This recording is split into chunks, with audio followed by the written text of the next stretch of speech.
this is Chaz with the Poetry on Drums Tabla School.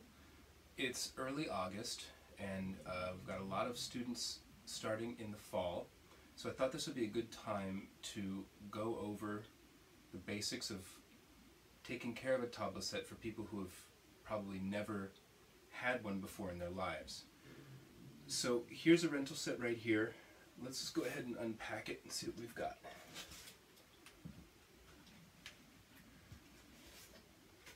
Now you very likely already know that the tabla set is made of two drums.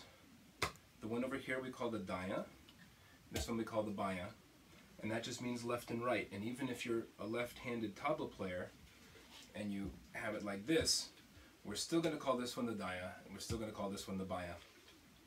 So that's just how that goes. So the covers, we've got hard covers. We just tie them like you would tie shoelaces, each of these.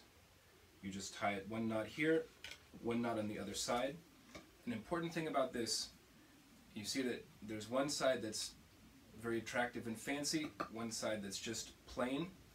They don't go like this. I see this all the time, that students want to put the fancy side up because it looks nice, like this. But this side is for the drums, that's for the heads. That's the soft cushion side. We want to keep it like that. Okay? So there's the covers.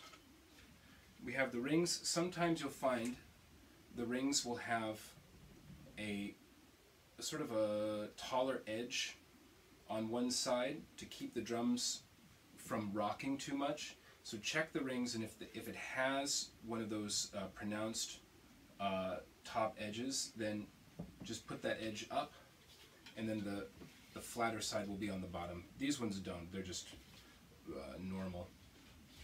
Okay, so there's your tabla set, all ready to go. And a little bit about just how we take care of the tabla sets at home. It's very important to understand that the heads, since they're made of natural skin, and the straps are also, of course, natural skin, they're very sensitive to changes in temperature and changes in humidity. So wherever we keep them in the house, if they're next to a window, we want to keep that window closed most of the time. Like today, it's a very sunny day. If this window is open and the sun is hitting the drums, they're going to heat up very fast. Very possible that the drum could, or the head could crack just from the heat, from drying out and heating up in the sunlight. So if they're next to a window, most of the time we want to try and keep that window closed, shaded, so that the sunlight is not hitting them. Likewise, since we're in Washington, in the wintertime it gets very cold, it gets very wet and damp. If they're next to an open window and that damp, cold air is coming in, these heads are going to absorb that moisture. They're going to be very cold, very wet, and not very nice to play on. So it's the same thing. We want to keep them in some part of the house that's relatively consistent in terms of temperature and that's nice and dry. So you treat the drums the same way that you would treat yourself. If you feel like the room is cold, that you would be cold there, your drums are cold. If the room is too hot, your drums are too hot. So as best as we can, we want to keep them in a controlled temperature and controlled humidity. If you're an adult, you're taking classes after work, try not to leave your drums in the car, in the trunk, all day when you're at work. Take them inside to the office with you. They'll probably be a good talking point with your coworkers, but definitely don't leave them in the car if you can avoid it. If it's going to be kind of cold outside anyway and it's not raining, you can maybe get away with it, but generally speaking, I think it's a good idea. Keep them inside. Okay, so that's some very important basics about dealing with the drums. Let's go over a few just common or just tips that I think help to improve practice and increase the likelihood of practice. Of course, we have the drums in this nice case. You're going to have them, be putting them, packing them up to take them to and from class.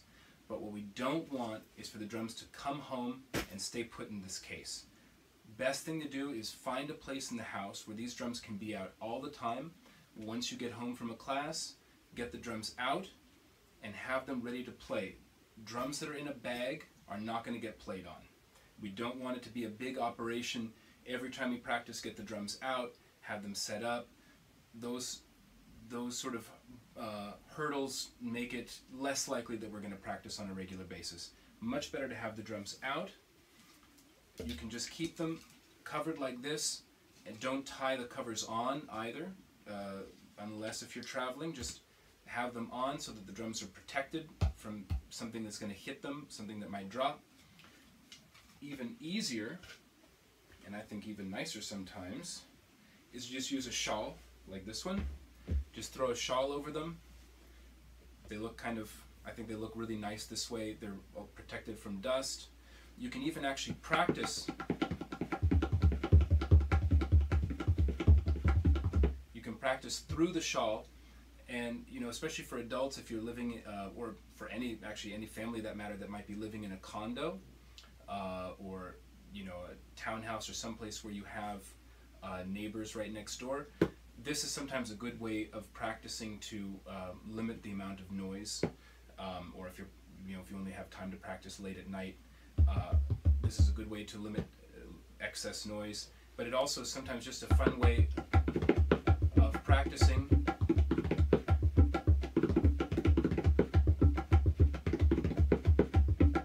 where you sort of have to try really hard to get the sound out. So this is a good thing to have on hand. It's just a simple shawl or something like that, just to keep the drums covered with when you're at home. So let's talk about a few of the accessories that we generally run into when we're playing tabla. The first and foremost thing that you're going to see tabla players using when they practice is baby powder. We use the baby powder because if the hands are sweaty, you'll feel that the drums will feel sticky, and sometimes you'll get squeaking noises also. So if the hands are or if the drums are squeaking, if the hands just feel a little bit wet and sticky, just a tiny bit of baby powder helps to make the drums feel smooth and make your hands feel smooth. The way to use powder, I see this all the time, and this is one thing that I want to make sure students don't do, is just pour powder onto the drums. Remember that the powder is for the drum, or for you, it's for your hands, it's not for the drums. Powder is bad for the drums because it will work its way inside the black spot, which we call the shahi, and it will reduce the amount that the drums resonate over time, and we have to clean it off. I mean, no matter what, it's going to get in there and we have to clean it off, but the more we use, the sooner the drums get messy, the sooner they have to get cleaned up. So remember, the powder's for you, not for the drums. That means we just put a little bit onto the top of our cover, just enough that we might need for class, and then just brush a little bit onto the tips of our fingers where we need it the most. We might also dab a little bit onto the baya, where our wrist is going to be pushing down to make our nice modulations in the pitch. But basically, we're trying to keep the powder on our hands and as little on the actual drums as possible. It's a very important thing to understand about the powder. Second thing, make sure that your baby powder is talc and not cornstarch. Especially with this Johnson & Johnson or other brands, the talc tends to be ones with the clear or the white lids, and cornstarch tends to have a colored lid like pink or purple, and that's a dead giveaway. Do not use baby powder on the drums. It doesn't work the same way that talc does. But apart from that, any brand of talc is fine. There's Johnson & Johnson. This is Pond's, which I love. It reminds me of India every time I use it. So, so that's probably the first thing that you're going to run into as a tabla student is baby powder and when to use it. Also, if your hands sweat a lot, you might notice that the black spot will smudge and it's going to leave smears of black material on the rest of the drum. This is a very major sign that you need to use powder. That means your hands are sweating a lot when you play, and it's doing damage to the drum. A little bit of a smear it's not a big deal. It can be it can be fixed, but it's a sign. Use more powder. Make sure you've got it on hand, because if you don't, the drum will deteriorate over time. It's going to deteriorate a lot faster than if you just use powder. So powder's a lot better than sweat. It's a lot better than moisture. And while we're on that subject, you know, again, like we were talking about with humidity, any moisture is bad for the drums. Try and avoid, you know, passing a drink or passing any sort of beverages or water or anything like that over the drums. And if it's raining outside, make sure you have a cover or a case that's at least, you know, covered on the top. Make sure that your covers are on securely to protect these heads from rainfall, because it's very bad for the drums in the long run. We want to try as best as we can to keep the drums dry. Okay, so that's baby powder. Next thing that we deal with as tabla players is tuning, and for that we use a hammer. Now for beginning students, and especially for very young children, I don't give the hammer out. For one thing, you have to have a very good, oh good, this drum is out of tune, this will be a good chance to demonstrate tuning, but there are two strokes that you need. One is na and one is tin. This is tin, this is na. These need to be already pretty good in the hand before you can tune properly. And then also there's the tuning itself requires a little bit of technique. Since this drum is out of tune, let me go ahead and tune it. For that, what we do is we want to find on the drum a low pitch and then a high pitch. And so right here, this is the low pitch. It's right here on the drum. If I play next to it, you'll hear that it just doesn't sound very good at all. It doesn't sound like a clear pitch. If I keep moving around, right here we have a high pitch, a clear high pitch. And a clear low pitch. So there's low and there's high. What we have to decide is, do we want to tune the drum up or do we want to tune the drum down? I think I'll go ahead and tune the drum up to that high pitch, which means that I'm going to strike on this outside woven part with the tuning hammer until I feel like the drum is basically in tune. I've got that lower part tuned up to the upper part, which it sounds like it's just about there. You can also knock these pegs down. That's what the pegs are for. They're there to also to help you to tune the drum.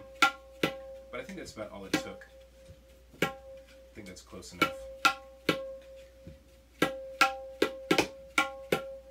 So again, the tuning, we wait on that until students are a little bit more advanced. Last thing we want is for the tuning hammer to go straight through the head. I've seen that happen before.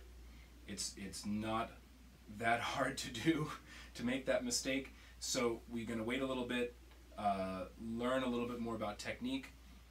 Students who come to class, I always going to make sure that their drums are nicely in tune, so you don't have to worry about that. I'll take care of that for at least the first year. Second year, third year, we'll get better at tuning, because we're going to be better at playing, and also just have a little bit more strength. You're going to have more strength for tuning when you're, you know, say 7 or 8 than you are when you're starting at 5 or 6. That's just so that's why we wait on tuning.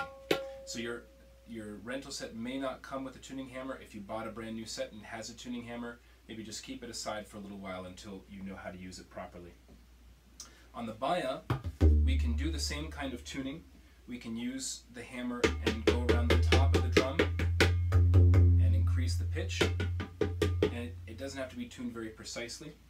But what we can also use are little wooden dowels like these ones, and they do the same function as the pegs over on the dia.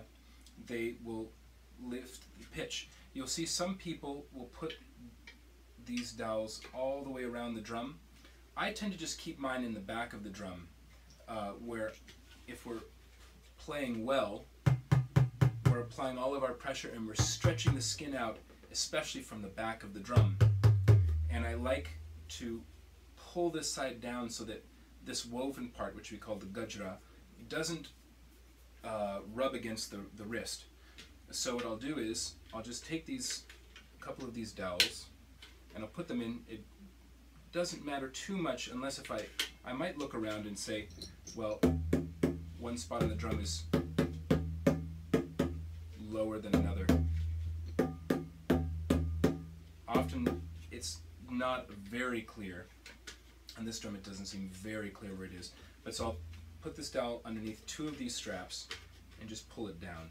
And I'll go ahead and put a couple more in. And you'll hear the pitch come up on the drum as we do this. Usually I don't need more than about 3 of these dowels to get the drum to the pitch that I want it at. So you can hear the difference in the pitch of the drum. If I put these all the way back up to the top, they're not going to have as much effect, and you hear the drum is much lower. I take them back down. Whoops.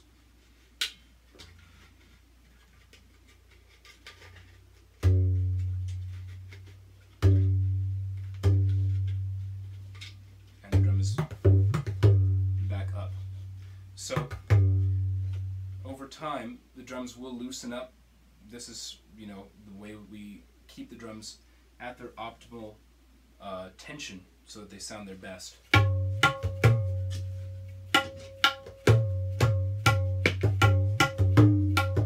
So that covers tuning. This is really the main. These are the main tools that we encounter as we're beginning. This is mostly everything you need to know. When we're done with class, or if you're packing up to head to class, if you have a little bit of extra powder on the cover, no big deal, just blow it away. Let's go ahead and tie these back on. Like I said, you can tie them just like you would shoelaces. Just tie 2 straps with 1 knot on this side. Turn the drum around. I'm looping the strings, these laces, underneath the strap so it's nice and secure. And then I'll tie another knot here.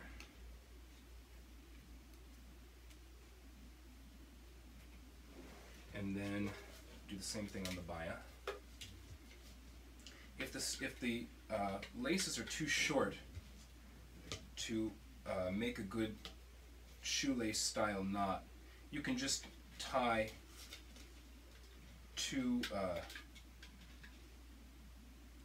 just regular square knots. You can just tie like that and then just tie like that, and that's good enough. If you don't do it too tight, then you'll be able to get it off easily enough.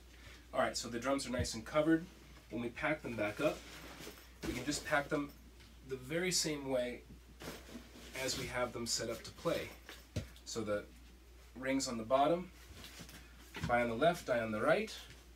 If you have extra little things, like let's say this powder, there's sometimes a little pocket where you can throw those things in. And then zip it up. And you're all set. And again, if you purchased a set from somewhere else, you might have some other kind of fiberglass case or some other sort of a duffel bag. Most important thing is, if there's a lot of room inside that duffel bag to keep the drums from sliding around too much. Before we wrap up, I'll just show you the bag that I use. This is the bag that I use when I'm traveling around teaching or performing. Here in town, if I'm on a plane, I'll use a fiberglass bag, but I like this bag for traveling around town. I actually don't have a baya in here at the moment, but I'll go ahead and grab one. So if I just had the baya in here with the daya, it would be too loose and they would be moving around a lot. To deal with that, I also use this inflatable cushion so I'm more comfortable when I'm playing and teaching. And since I have the space for it, I'll keep that in here, and that keeps everything from moving around too much. If you have a big duffel bag that has, the drums are not under control, and especially if you don't have hard covers, you need to think about cushioning the bag so that the drums don't have so much room to move around, or you should think about purchasing a bespoke tabla bag like this so the drums stay in place and you don't risk, say, denting the baya, or worst of all, breaking one of the heads. So I think that covers the most important elements about not just taking your drum back and forth from class, but also how to keep it at home and hopefully practice more with it. Like I said, don't let it stay in the bag, get it out, find a place in the house where it can stay out, and you're going to be practicing a lot more, or your child is going to be practicing a lot more, and that's what we want. So I hope that covered everything and answered any questions you might have about how to take care of your tabla set at home or how to bring it back and forth from home to class. If you do have any other questions, if there's anything that I didn't cover, please ask me. Either you can contact me through the website or just ask me at class. All right, thank you very much for watching.